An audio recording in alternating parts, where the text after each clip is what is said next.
Welcome to the Tech Egg. Don't get scrambled. Enjoy the video. You start now, power the console off, unplug everything, and wait a minute to drain residual power. This prevents short circuits. Once done, place the PS5 on a soft, flat surface. You need a stable grip.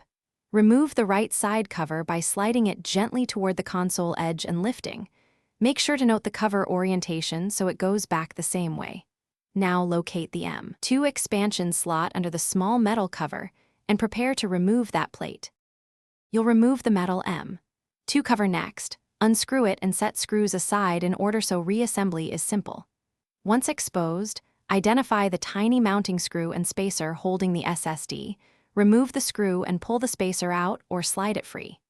Grip the SSD near the edge connector, lift it up at about 30 degrees, and slide it straight out of the socket to avoid bending pins. Make sure any thermal pad or heatsink is separate, and handle gently to avoid damage. You finish by placing the removed SSD in an anti-static bag and keeping parts organized. This prevents electrostatic damage and lost screws. Replace the M2 cover, tighten screws snugly, not over-torqued. Then slide the side panel back on in the correct orientation and reconnect the cables. Power the console and check storage settings. If the PS5 does not recognize the drive, power down. Reseat the SSD ensuring the spacer is in the correct slot.